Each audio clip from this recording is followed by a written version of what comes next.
Hello everyone, welcome again. आज के video में हम एंटन चेखोव की शॉर्ट स्टोरी द बेट का पार्ट 2 पढ़ने जा रहे हैं। इस चैप्टर के फर्स्ट पार्ट की वीडियो में हमने पढ़ा कि किस प्रकार एक बैंकर और एक नौजवान वकील के बीच में मौत की सजा और आजीवन कारावास को लेकर एक बेतुकी सी शर्त लगती है। बैंकर जोश में आकर शर्त तो लगा लेता है कि अगर वो वकील 15 सालों तक एकांत कारावास में रहकर जीवन बिताने में सफल हो गया तो वह उसे 2 मिलियंस का इनाम देगा। लेकिन बाद में उसे एहसास होता है कि उसका इस बात पर शर्त लगाना मीनिंगलेस है। इस शर्त से उस वकील के जीवन के 15 साल बर्बाद हो जाएंगे और उसके 2 मिलियंस। लेकिन फिर भी शर्त लग गई और उस वकील ने जैसे तैसे सजा काटनी शुरू कर दी। अब हम इस कहानी के पार्ट 2 में पढ़ेंगे कि आगे क्या हुआ और शर्त में किसकी जीत हुई और किसकी हार हुई और फाइनल सॉल्यूशन क्या निकला। तो चलिए शुरू करते हैं एंटन चेखोव की शॉर्ट स्टोरी द बेट का part 2। The old banker remembered all this and thought. बूढ़ा बैंकर उन पुरानी बातों को याद करने लगा और अपने मन में सोचने लगा। Tomorrow at 12 o'clock he will regain his freedom. कल 12 बजे वो अपनी आजादी प्राप्त कर लेगा। वो कौन? वो वकील जिससे उसने 15 साल पहले शर्त लगाई थी। अगले दिन शर्त के 15 साल पूरे होने वाले थे, तो वो वकील आजाद हो जाएगा। By our agreement I ought to pay him 2 millions. और जैसा हमने समझौता किया था, मुझे उसे 2 मिलियंस पे करने पड़ेंगे। If I do pay him it is all over with me. अगर मैं उसे ये रकम पे कर देता हूँ तो मेरा सब कुछ खत्म हो जाएगा। आई शैल बी अटरली र्यूड। और मैं पूरी तरह से बर्बाद हो जाऊंगा। 15 years before his millions had been beyond his reckoning. Beyond his reckoning का मतलब गिनती से भी ज्यादा। 15 साल पहले उसके पास गिनती से भी ज्यादा करोड़ों रुपए थे। बहुत पैसे थे उसके पास। Now he was afraid to ask himself which were greater, his debts or his assets. लेकिन अब सिचुएशन बदल चुकी थी। अब सिचुएशन ऐसी हो गई थी कि उसे खुद से ये पूछने में भी डर लग रहा था कि उसके पास क्या ज्यादा है, डेब्ट्स और हिज एसेट्स। उसके पास कर्ज ज्यादा है या फिर संपत्ति। मीन्स अभी उसके हालात अच्छे नहीं थे। मीन्स अभी वो कर्ज में डूबा हुआ था और उसकी परिस्थितियां अच्छी नहीं चल रही थी। Desperate gambling on the stock exchange, wild speculation and the excitability which he could not get over even in advancing years. Gambling का मतलब है जुआ खेलना। स्टॉक एक्सचेंज का मतलब शेयर बाजार में। वाइल्ड स्पेकुलेशन माने जोखिम से भरा सट्टा लगाना। और एक्साइटेबिलिटी यानी उत्तेजना। शेयर बाजार में जुआ खेलना, जोखिम से भरा सट्टा लगाना और उत्तेजना, जिसे वो अपने एडवांसिंग ईयर्स यानी बढ़ती हुई उम्र में भी नहीं छोड़ पाया था। Had by degrees led to the decline of his fortune. इन सब चीजों के कारण, किन सब चीजों के कारण? शेयर बाजार में गैम्बलिंग करने के कारण और सट्टा लगाने के कारण और ओवर एक्साइटेड होने के कारण धीरे धीरे उसका भाग्य खराब होते चला गया और उसकी दशा बिगड़ने लगी। And the proud fearless self confident millionaire had become a banker of middle ranking. और एक घमंडी, निडर, सेल्फ कॉन्फिडेंट यानी आत्मविश्वासी मिलियनर यानी करोड़पति इंसान एक मिडिल रैंकिंग बैंकर बन के रह गया। मिडिल क्लास का बनकर रह गया। एक समय उसके पास बहुत पैसा हुआ करता था, लेकिन अब वो मिडिल क्लास बैंकर बनकर रह गया था। Trembling at every rise and fall in his investment. Trembling यानी कांपना, इन्वेस्टमेंट यानी निवेश करना। तो वो अब अपने हर निवेश में आए उतार चढ़ाव के कारण कांपने लगा था। मीन्स अब उसे कहीं भी पैसा इन्वेस्ट करने में डर लगने लगा था। Cursed bet, muttered the old man, clutching his head in despair. निराशा में अपना सिर पकड़ते हुए उस बूढ़े आदमी ने बड़बड़ाया। क्या बड़बड़ाया? Cursed bet, कि उसने जो शर्त लगाई थी वो शापित थी। Why didn't the man die? वो आदमी जिससे उसने शर्त लगाई थी वो अब तक मर क्यों नहीं गया? He is only 40 now. अभी तो वो सिर्फ 40 साल का है। He will take my last penny from me. वो मुझसे मेरी आखिरी संपत्ति भी, मुझसे मेरा आखिरी पैसा भी लेकर चला जाएगा। He will marry, वो शादी कर लेगा। Will enjoy life, जीवन के मजे लेगा। Will gamble on the exchange, exchange यानी शेयर बाजार में जुआ खेलेगा। While I shall look at him with envy like a beggar, जबकि मैं उसकी तरफ एक भिखारी की तरह ईर्ष्या भरी नजरों से देखूंगा। And hear from him every day the same sentence, और हर दिन उससे एक ही बात सुनूंगा। कौन सी बात सुनूंगा? I am indebted to you for the happiness of my life. Indebted का मतलब कर्जदार। मेरी लाइफ में खुशी लाने के लिए मैं आपका कर्जदार हूँ, आपका ऋणी हूँ, क्योंकि आपके वजह से मेरे जीवन में खुशी आई है। लेट मी हेल्प यू, मुझे आपकी मदद करने दो। No it is too much, banker सोचता है कि नहीं नहीं ये तो बहुत ज्यादा हो जाएगा। अगर वो शर्त के पैसे उसे दे देगा तो वो तो अमीर हो जाएगा, लेकिन बैंकर कंगाल भी हो जाएगा और उसे अपमान भी सहना पड़ेगा। The one means of being saved from bankruptcy and disgrace is the death of that man.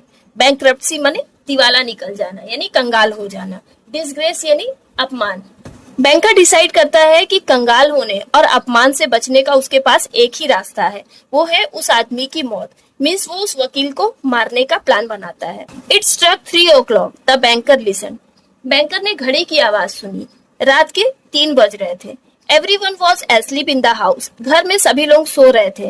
And nothing could be heard outside but the rustling of the chill trees. और बाहर ठंडी ठंडी हवा के चलने से पेड़ों की सरसराहट के अलावा और कुछ भी सुनाई नहीं दे रहा था। Trying to make no noise he took from a fireproof safe the key of the door which he had not been open for 15 years।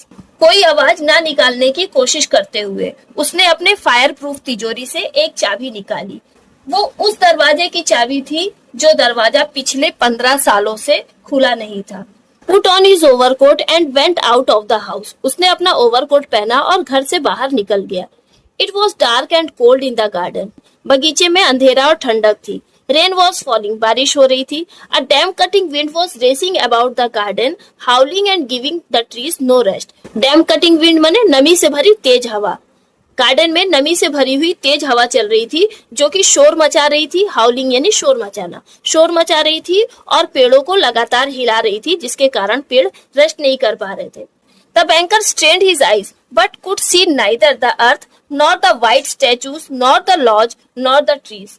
Banker ने अपनी आंखें स्ट्रेन्ड यानी तान ली थी, लेकिन फिर भी ना तो उसे धरती दिखाई दे रही थी, ना तो गार्डन में स्थित व्हाइट स्टैचूज दिखाई दे रहे थे, ना ही लॉज दिखाई दे रहा था जहां पर उसने प्रिजनर को रखा था, और ना ही पेड़ दिखाई दे रहे थे। Going to the spot where the lodge stood he twice called the watchman.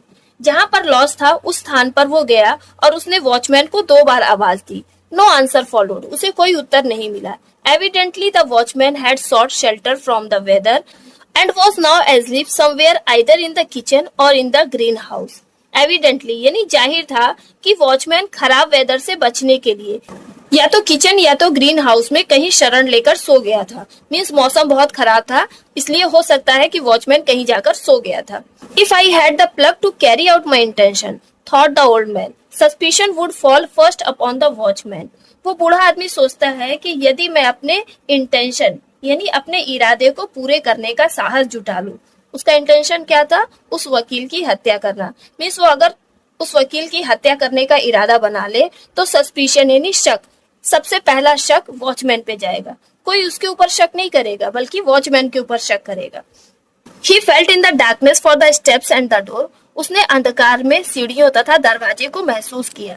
And went into the entry of the lodge। और कमरे के एंट्री यानी प्रवेश द्वार की ओर पहुंचा। Then he groped his way into a little passage and lighted a match। ग्रॉप्ड का मतलब होता है जैसे कि अंधे लोग अपने हाथ बढ़ाकर किसी चीज को महसूस करते हुए आगे बढ़ते हैं। तो वहाँ पर अंधेरा होने के कारण बैंकर अपने दोनों हाथों से रास्ते को महसूस करते हुए एक लिटिल पासेज यानी सकरे से रास्ते से गुजरा एंड लाइटेड अ मैच और माचिस की तीली जलाए। There was not a soul, वहाँ पर कोई भी नहीं था। There was a bedstead with no bedding on it, वहाँ पर एक बिस्तर पड़ा हुआ था जिस पर कोई चादर नहीं थी। And in the corner there was a dark cast iron stove, और वहाँ एक कोने में एक कास्ट आयरन का स्टोव था।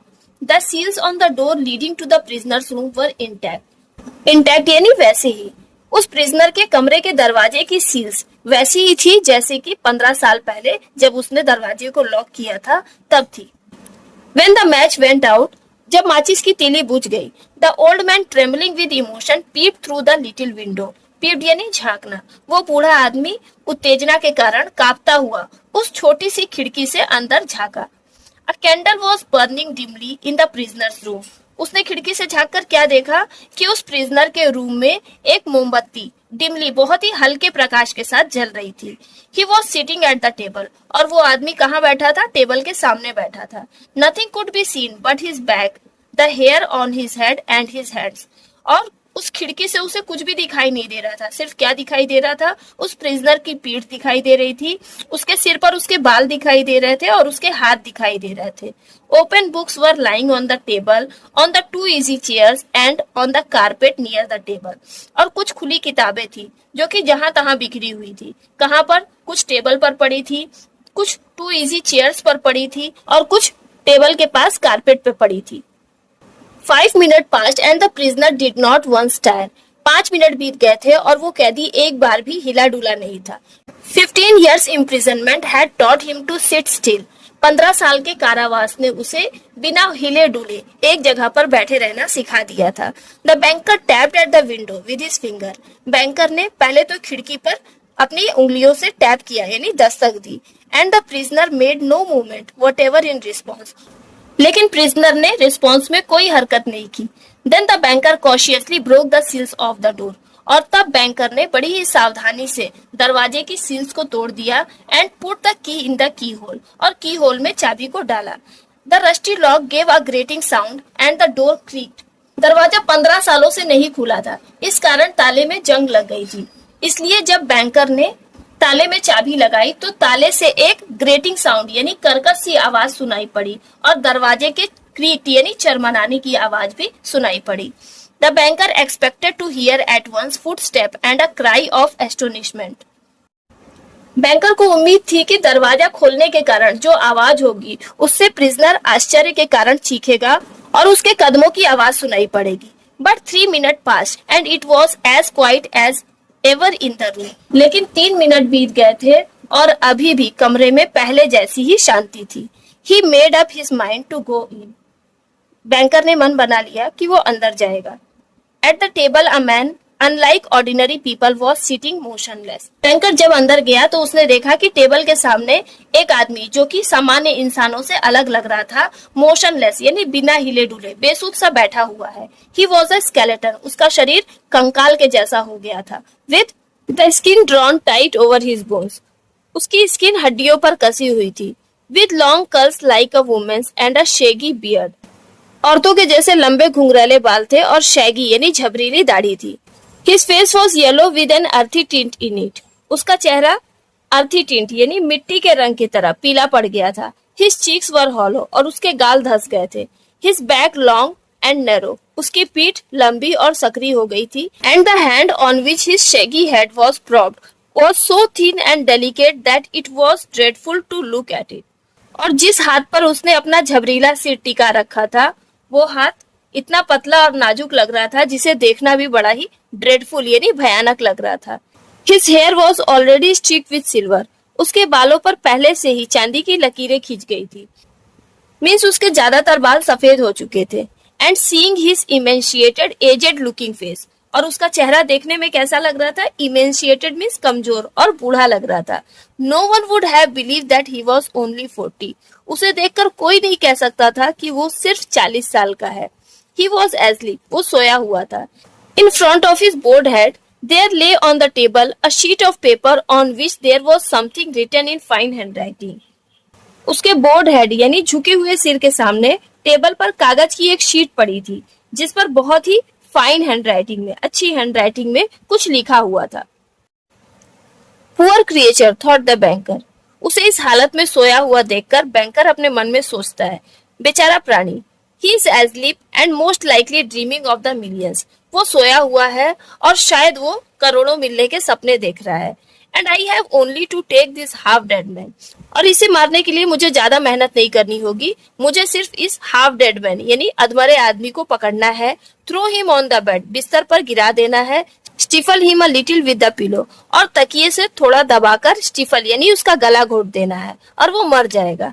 And the most conscientious expert would find no sign of a violent death. Conscientious expert यानी बहुत ही सावधानी से जांच करने वाले expert.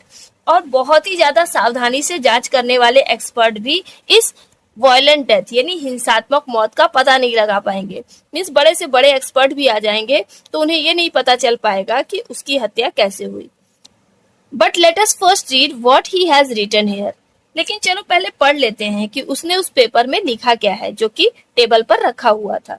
The banker took the page from the table and read as follows. Banker ने टेबल पर से उस पेज को उठाया और पढ़ने लगा कि उसमें क्या लिखा था। उस प्रिजनर ने पेपर में लिखा था, tomorrow at 12 o'clock I regain my freedom. कल 12 बजे मैं अपनी आजादी को फिर से प्राप्त कर लूंगा and the right to associate with other man, और दूसरे लोगों के साथ मिलने जुलने के अधिकार को भी प्राप्त कर लूंगा। But before I leave this room and see the sunshine, लेकिन इस कमरे को छोड़ने से पहले और सूरज की रोशनी को देखने से पहले I think it necessary to say a few words to you. मैं तुमसे कुछ शब्द कहना जरूरी समझता हूँ। With a clear conscience I tell you as before God who beholds me. अपनी स्पष्ट चेतना के साथ भगवान के सामने, उस भगवान के सामने जो मुझे देख रहा है, मैं तुम्हें बता रहा हूँ that I despise freedom and life and health, कि मैं आजादी, जीवन और स्वास्थ्य, इन सब चीजों से डिस्पाइज यानी घृणा करता हूँ, इसे तुच्छ समझता हूँ। And all that in your books is called the good things of the world, और उन सभी चीजों को तुच्छ समझता हूँ जिसे तुम्हारी किताबों में गुड थिंग्स कहा गया है, दुनिया की सबसे अच्छी चीजें कहा गया है। मैं उन सभी चीजों को तुच्छ समझता हूँ। For 15 years, I have been intently studying earthly life. 15 सालों से मैं सांसारिक जीवन को बड़ी ही intently यानी गहराई से अध्ययन करते आ रहा हूँ। It is true, I have not seen the earth nor man. ये सच है कि इन 15 सालों में मैंने ना तो धरती को देखा है और न ही उस धरती पर रहने वाले लोगों को देखा है। But in your books, I have drunk fragrant wine. Fragrant wine यानी सुगंधित मदिरा। लेकिन तुमने जो मुझे किताबें दी थी, उनमें मैंने सुगंधित मदिरा के आनंद को प्राप्त किया है। आई हैव संग सॉन्ग्स, उन किताबों के जरिए मैंने गीत गाए। I have hunted stags and wild boars in the forest, उन किताबों के जरिए मैंने जंगल में हिरणों का और वाइल्ड बुअर्स यानी जंगली सुअरों का शिकार किया। हैव लव्ड वुमेन, स्त्रियों से प्रेम किया। Beauties as ethereal as clouds created by the magic of your poets and geniuses, तुमने जिन कवियों और महान लेखकों की किताबें मुझे पढ़ने को दी, उनकी कल्पना के जादू से उत्पन्न बादलों के समान अद्भुत परियां have visited me at night, रात के समय मुझसे मिलने आती थी। And have whispered in my ears wonderful tales, और मेरे कानों में आकर अद्भुत कहानियां सुनाती थी। That have set my brain in a world, उन कहानियों को सुनने के कारण मेरा मन पूरी दुनिया का चक्कर लगाने लगता था। In your books, I have climbed to the peaks of Elbrus and Mont Blanc. तुम्हारी किताबों के जरिए मैं एल्ब्रस और मॉन्ट ब्लैंक के जैसी ऊंची ऊंची पर्वत चोटियों पर चढ़ा। And from there I have seen the sun, और उन पहाड़ों की ऊंचाई से मैंने सूरज को देखा। माउंट एल्ब्रस रशिया और यूरोप की सबसे ऊंची पर्वत चोटी है, जो कि काकेशस पर्वत पर स्थित है, और मॉन्ट ब्लैंक फ्रांस और इटली की सीमा पर स्थित एल्प्स माउंटेन की सबसे ऊंची पर्वत चोटी है। And from there I have seen the sun rise, और वहां से मैंने देखा कि कैसे हर रोज सुबह सूरज उगता है। And have watched it at evening flood the sky, the ocean and the mountain tops with gold and crimson, और शाम के समय जब सूरज अस्त होने लगता है तो किस तरह से आसमान, समुद्र और पहाड़ों की चोटियां गोल्ड और क्रिम्सन सुनहरे और लाल रंग की लगने लगती हैं। जब सनसेट होने लगता है तो उसकी लालिमा चारों तरफ आसमान में छा जाती है, जिसका रिफ्लेक्शन पड़ने से आसमान, समुद्र और पर्वत की चोटियां सब सुनहरी और लाल दिखाई देने लगती हैं। I have watched from there the lightning flashing over my head and cleaving the storm clouds. उन पहाड़ियों की चोटियों से मैंने बिजली को अपने सिर के ऊपर चमकते हुए देखा। And cleaving the storm clouds, और तूफानी बादलों को क्लीविंग यानी चीरते हुए देखा। I have seen green forest, fields, river, lakes, towns, तुम्हारी किताबों के जरिए मैंने हरे भरे जंगल देखे, खेत देखे, नदियां देखी, झरने देखे और शहर देखे। I have heard the singing of the sirens and the strains of the shepherd pipes. Sirens यानी जल परियां, उन किताबों के जरिए मैंने जल परियों के गाने सुने और शेफर्ड्स पाइप्स यानी चरवाहों की बांसुरी की धुन को भी सुना। I have touched the wings of comely devils who flew down to converse with me of God. Kamli devils यानी सुंदर शैतान, तुम्हारी किताबों के जरिए मैंने उन सुंदर शैतानों के पंखों को छुआ जो कि भगवान के बारे में बात करने के लिए मेरे पास उड़कर आए थे। In your books I have flung myself into the bottomless pit. Bottomless pit माने अंतहीन गर्त या गड्ढा। तुम्हारी किताबों में मैंने अपने आप को एक ऐसे गहरे गड्ढे में झोंक दिया जिसका कोई अंत ही नहीं था। परफॉर्म मिरेकल्स, बहुत सारे जादू किए, स्लेन्स हत्याएं की, बर्न टाउन शहरों को जलाया, प्रीस्ट न्यू रिलीजियंस नए धर्मों का प्रचार किया, कॉन्क्वेर्ड होल किंगडम्स और सभी साम्राज्यों पर जीत हासिल की। मीन्स उन किताबों को पढ़कर उसने पूरी दुनिया का असीमित ज्ञान प्राप्त कर लिया था। Your books have given me wisdom, तुम्हारी किताबों ने मुझे ज्ञान दिया। All that the unresting thought of man has created in the ages is compressed into a small compass in my brain. Compressed यानी संकुचित रूप से, a small compass in my brain means मेरे दिमाग की छोटी सी परिधि में। एजेस यानी सदियों से महान लोगों के द्वारा सोचे गए ज्ञान और विचार मेरे दिमाग की परिधि में संकुचित रूप से इकट्ठा हो गए हैं। मीन्स इतने सालों में महान लोगों के द्वारा जो भी ज्ञान दिया गया वो सारा का सारा ज्ञान मेरे दिमाग में, इस छोटे से दिमाग में इकट्ठा हो गया है। I know that I am visor then all of you, और मुझे पता है कि मैं तुम सबसे कहीं ज्यादा बुद्धिमान हूँ।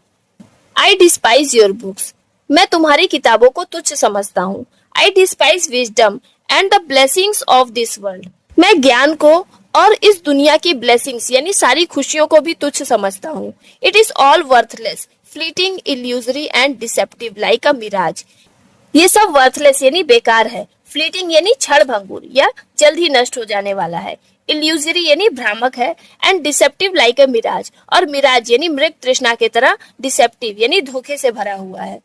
मिराज यानी मृग तृष्णा। मृग तृष्णा कहने का मतलब है जैसे कि प्यासा हिरन रेगिस्तान में चमकती हुई रेत को पानी समझकर उसके पास जाने की कोशिश करता है, लेकिन वहाँ पानी नहीं होता है, वो तो सिर्फ उसका भ्रम होता है। उसी प्रकार सारा किताबी ज्ञान एक भ्रम है या मोहजाल है। You may be proud, wise and fine, तुम चाहे जितना भी गर्व करने लायक बन जाओ, बुद्धिमान बन जाओ या बहुत ही अच्छे बन जाओ, but death will wipe you of the face of the earth, लेकिन मौत तुम्हें धरती की सतह से उसी प्रकार मिटा देगी as though you were no more than mice burrowing under the floor, जैसे कि फर्श के नीचे बिल बनाकर रहने वाले चूहों को मिटा दिया जाता है। कहने का मतलब है कि भले ही इंसान कितना भी ज्ञानी या महान हो जाए, लेकिन मौत के सामने वो चूहे के समान बन जाता है। And your posterity, your history, your immortal geniuses will burn or freeze together with the earthly globe. Posterity यानी पीढ़ी, और इसी प्रकार तुम्हारी आने वाली पीढ़ियां, तुम्हारा इतिहास, तुम्हारे अमर कहे जाने वाले जीनियस यानी महान लेखक या महान लोग, अर्थली ग्लोब यानी धरती के साथ या तो जलकर नष्ट हो जाएंगे या फिर जमकर खत्म हो जाएंगे। मीन्स मौत हर एक इंसान को खत्म कर देती है, चाहे वो कितना ही महान क्यों ना हो। You have lost your reasons and taken the wrong path, वो प्रिजनर बैंकर से कहता है कि तुमने अपना विवेक खो दिया है और गलत रास्ता अपना लिया है। You have taken lies for truth and hideousness for beauty, तुमने सच को झूठ मान लिया है और हाइडियसनेस यानी कुरूपता को सुंदरता मान लिया है। You would marvel if owing to strange events of some sorts, तुम्हारे साथ अगर कुछ अजीब सी घटनाएं हो जाए तो उन्हें देखकर तुम्हें आश्चर्य होगा। किस तरह की घटनाएं? Frogs and lizards suddenly grew on apple and orange trees instead of fruits, अगर एप्पल और ऑरेंज के पेड़ों पर फलों के बजाय फ्रॉग्स और लिजर्ड्स, मेढक और छिपकलियां उगने लगे तो ये देखकर तुम्हें आश्चर्य होगा। और if roses began to smell like a sweating horses, और गुलाब के फूलों से पसीने से तर घोड़े के जैसी बदबू आने लगे तो ये सब देखकर तुम्हें बड़ा ही आश्चर्य होगा। So I marvel at you who exchange heaven for earth, इसलिए मैं तुम पर हैरान हूँ क्योंकि तुमने स्वर्ग को धरती से बदल लिया है। I don't want to understand you, मैं तुम्हें समझना ही नहीं चाहता। To prove to you in action how I despise all that you live by, और मैं अपने व्यवहार से ये साबित करके दिखाना चाहता हूँ कि मैं तुम्हारे जीवन जीने के तरीके को कितना तुच्छ समझता हूँ और तुम्हारे जीवन से मैं कितनी नफरत करता हूँ। इस बात को साबित करने के लिए आई रिनाउंस द 2 मिलियंस, रिनाउंस यानी त्याग देना, और इसके लिए मैं उन 2 मिलियंस का त्याग करता हूँ। कौन से 2 मिलियन? जो कि बैंकर ने उसे देने का वादा किया था। Of which I once dreamed as of paradise and which now I despise, मैं उन पैसों का त्याग करता हूँ जिन पैसों को पाना एक समय मेरे लिए स्वर्ग के सपने के जैसा था, लेकिन अब मैं उन पैसों से नफरत करता हूँ।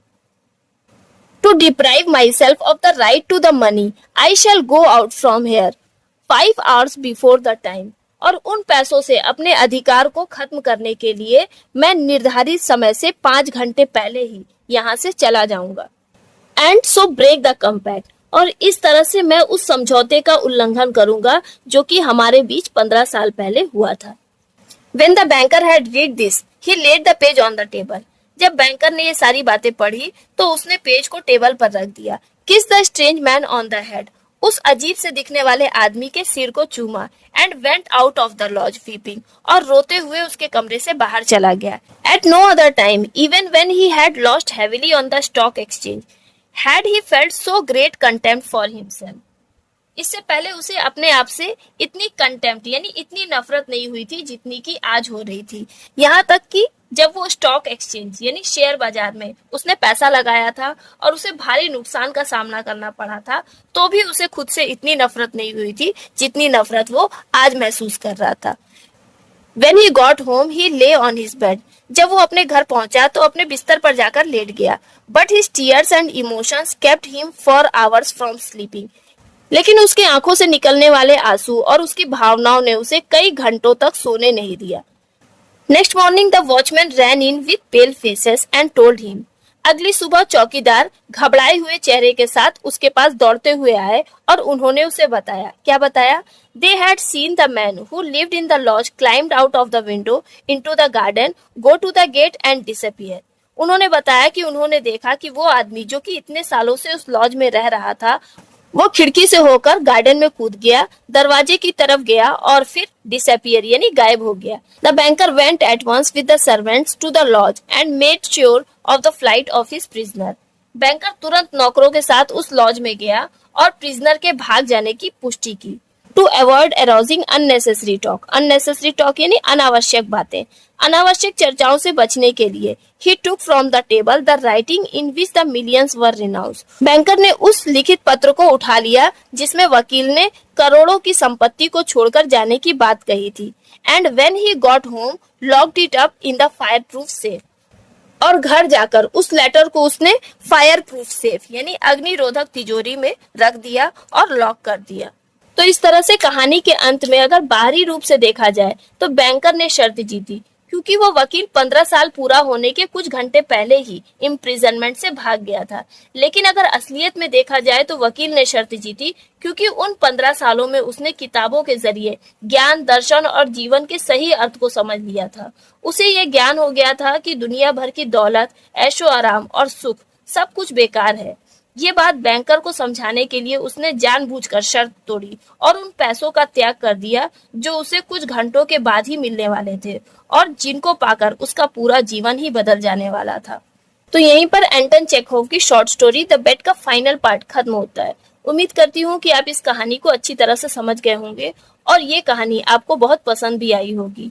तो अगर आपको ये वीडियो पसंद आई हो तो इसे लाइक कीजिएगा और अपने विचारों को मुझे कमेंट करके जरूर बताइएगा। मिलते हैं अगली वीडियो में एक नए चैप्टर के साथ।